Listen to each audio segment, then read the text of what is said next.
Plus de 2 ans et demi après le massacre du 7 octobre, le mémorial installé sur les lieux du festival Nova reste inachevé faute de financement. Vous nous en dites plus, Julien Baloul, bonjour.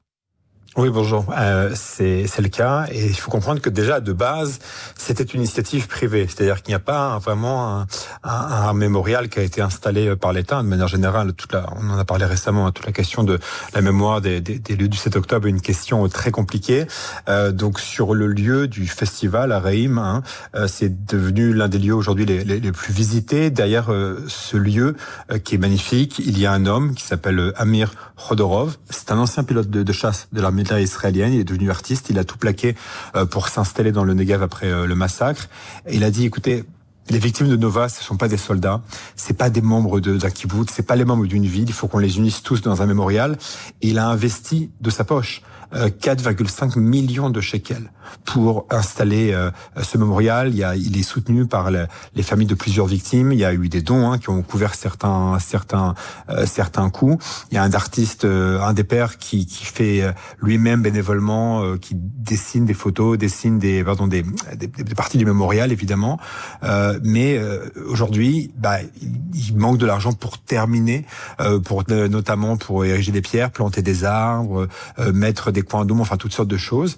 Et c'est tout de même assez hallucinant que 2 ans et demi après, on en soit à cette situation, que ce soit encore une fois des personnes privées qui se chargent de ce genre de projet. On rappelle que Nova, c'est 378 personnes qui ont été tuées ce jour-là, dont 344 civils. Il y a 44 personnes qui ont été enlevées et traînées dans la bande de Gaza comme otages. Donc voilà, on en est à cette situation. Il reste encore 200 stèles commémoratives à finaliser et à installer. Et on espère évidemment qu'il pourra aller au bout de son projet. Par ailleurs, Julien, on parle économie à présent et le géant de la tech israélienne Wix annonce licencier 1000 employés et l'entreprise est loin d'être un cas isolé. Oui, absolument. Wix, c'est vraiment un des fleurons de l'Internet israélien. C'est une entreprise qui propose des aides pour créer des sites Internet en ligne. Évidemment, l'intelligence artificielle est passée par là et a mis un gros coup. Wix, il y a quelques années, ils ont inauguré un immense campus à Herzliya avec beaucoup d'employés. Et là, ils vont licencier 1000 salariés, c'est-à-dire environ 20% des effectifs globaux. Ça vient après, certes, plusieurs trimestres rentables pour Wix, mais après une explosion de ses dépenses opérationnelles et puis son action en bourse qui a déjà dévissé de 50% depuis le début de l'année. Et malheureusement, Wix, c'est pas un cas isolé. On voit beaucoup d'entreprises israéliennes qui licencient ces derniers temps, notamment, alors certains disent à cause de l'intelligence artificielle, d'autres disent l'intelligence artificielle elle a bon dos, c'est un prétexte.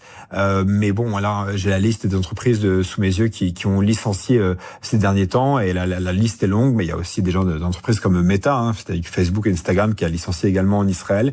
Il y a aussi un autre point embêtant, c'est que le shekel actuellement est très fort. Donc on parle aujourd'hui, alors je vous parle par rapport à l'euro, 1 euro vaut 3,3 shekels, ce qui est très très très très bas, vu qu'on est habitué à plus de 4 shekels.